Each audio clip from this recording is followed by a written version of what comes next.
For many of you, you have help from your parents when purchasing your first car. However, the information that I provide you in this presentation will give you some tips and strategies to think about when you are financially independent and purchasing a car on your own. First, think about what is your dream car? What is the color, make, model, year of your dream car, and what's the actual price? Some of you may really prefer a more luxury car, where some of you may not really care about that and just really want something that's working and that can get you from A to B. Some things to consider when you are car shopping is really looking at new versus used cars. Obviously, a new car is going to be a bit more pricey than a used car. You need to think about the practicality of the car and if it's something that is realistic and will work for you, especially if you are going to be commuting a far distance for work or school. Think about the miles per gallon that the car offers, the price, how much maintenance it will take on a regular basis to upkeep the car, and also how much of a down payment that you have to put on the car. When you are taking out a auto loan, which I'll talk about in a few slides, you do want to have a down payment saved up that can range anywhere from $1,000, $3,000, even more. But the more down payment that you can put down on the car, the less that your monthly payment will be. So when buying a car, you definitely want to think about these components because this is pretty much extra things that you may not think about on top of actually purchasing the car. One is auto insurance. Most states do require auto insurance when you register the car. New Hampshire is the only state that does not require auto insurance, but there are some other rules that are in place in New Hampshire in order to protect yourself in the event of a car accident. But when you do register your car with the DMV, they will always ask you for proof of auto insurance. You will also have to think about vehicle registration and title costs. The maintenance, as I mentioned, when you get your oil changes, if something breaks down, getting new snow tires, any of those types of regular maintenance you definitely want to think about. The emissions fees and gas. Emissions in Colorado, you usually have to do every other year. And then the gas prices, again, that will vary how much you're actually driving, whether you have to commute pretty far or if school or work is pretty close. Then you'll also want to think about warranties and service agreements, which a lot of times is really handy if you are getting a really brand new car, just to help cover anything that may break or any issues that you may have along the way within the first few years of having your car. Usually these warranties and service agreements are offered directly through the dealership, and you would have to go directly to a dealership to get any type of service or to get anything within the warranty and have it covered. When you are buying a used car, definitely shop around. You don't want to just go to one car dealership, but really do your research and see where you can get the best deal. Some things that you want to research are the vehicle value, the maintenance history, the vehicle history as well, just to ensure that previous owners didn't do too much damage to it, to make sure there weren't too many accidents, and to see what's really reported and if there are any recalls or major issues with that car model in general. Definitely test drive it to see if it fits you. You may have your heart set on a car, but once you drive it, maybe you don't like it or it's too big or too small for you. So most car dealerships will allow you to test drive it once they get your ID and have some information. At your age as well, you might just want to have a parent with you. That way they can kind of vouch that you're a legitimate driver.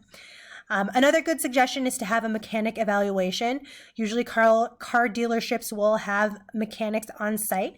However, it is recommended that you bring a mechanic that does not work for the dealership, just so they can give you a really unbiased opinion of the car to make sure it's in good working shape. When it comes to auto financing, you can get a loan from dealerships directly. A lot of them have partnerships with different banks and financial companies to offer you everything in one place, so you don't have to go back and forth to a bank and then the dealership. However, if you have a good relationship with your bank or credit union, you can always talk about auto financing to them, because a lot of times they will offer you better interest rates, or they might have some type of deals if you already have a relationship and have checking and savings with them. You can apply for auto financing online through various companies. And another option that you can do, just depending on the state of your vehicle, is trading in your current car. And depending on the value, they can put that towards the new car that you are going to get. But when you are auto financing, all of these will take into consideration income and credit history. So you have to be able to verify that you have a steady income, and you must have a healthy credit history and a good credit score in order to get approved for any type of auto financing. When you're leasing a car, if this is an option that you want to take a look at, which is not bad, but a new car is loaned to you for a specific time period. Typically, the minimum is 3 years up to 5 years. However, depending on the company, they may be a little bit more flexible with the time period. I think what's nice about leasing a car is that you can pretty much get a new car every few years if you do lease, but the downside is that you are paying a bunch of extra fees and you're not really going to be owning it. And you'll spend more in the long run rather than buying, where you can just invest in a car of your own. When you are leasing and taking a look at leasing a car, you definitely want to look at the lease term. So 1, 2, 3, 4, 5 years max is usually the term for leasing a car. You want to look at the residual value, which is the vehicle's worth at the end of the lease period. The lease fee, so this is the interest that you will pay for actually taking out a lease on the car. The miles driven. So usually the miles driven, when leasing a car, you have a certain miles per year that you are supposed to stay within. So if you're leasing a car and you go on a ton of road trips, it's probably not a good option for you because you may go over that limit and then you have to pay extra fees. However, if you're just using a car to stay in town and to get to work and just do normal things within the Denver metro area, it might be okay. And then you want to take into consideration the acquisition fee, which is a fee to cover the leasing company's admin fees. So again, fees is a huge thing. That's kind of where people make money on leasing cars, is because of all the fees that are attached with doing the actual process. Things to keep in mind when you are leasing a car, that if you do end a lease early, you are still responsible for the amount owed in fees. So you would still pay a monthly amount just like you would on a auto loan. But yes, if you do end early, or you decide you want to buy a car or get a new car, if you break that contract or break that lease, you're still responsible for all that money. Any wear and tear on the car is on you. So if there are any damages, you have to pay for all of that out of pocket. You have to pay for extra mileage, as I mentioned, and you do have to also pay for modifications that you make to the car.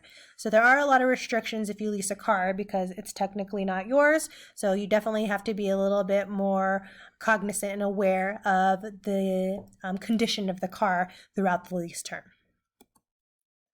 If you do not make a car payment, there are a few things that could happen. One is that you can get your car repossessed or repoed, and a tow truck or company will come and take your car. When you are in the default of the loan, it can be taken without prior notice. So if you did not pay your car payment and you wake up in the morning and your car is gone, that is completely fine because you didn't make your loan, or loan payment, maybe they did give you notice and you didn't respond. They can take it from you if they do find your car. How can you get the car back? You can redeem the car, buy it back, and pay it in full. You can try to reinstate the loan, meaning that you pay what you owe plus the repossession costs, and then you would still make normal payments. A lot of times car dealerships will place your car on auction once they repossess it, just to get back the money that you would owe. And you can try to buy it back on auction, but you will still be responsible to pay what's not paid off. So a video that I would normally show you, and I won't show you on here, but if you look up the show Repo Games, it will show you a really funny game show that used to be on where they would repossess cars. However, they would give people a chance to get their car back as long as they would answer correct trivia questions. So it's a pretty funny show. If you look it up, again, the name of the show is Repo Games, and I don't think they currently show that anymore. However, it is a really funny show. But with all of this information, again, I think the big thing that I want you to take away from this presentation is really what it takes to finance a car, because I know a lot of people will straight out finance and get out an auto loan, but always take into consideration you need to have a healthy income and you have to have a good credit history, credit score in order to be eligible for auto financing.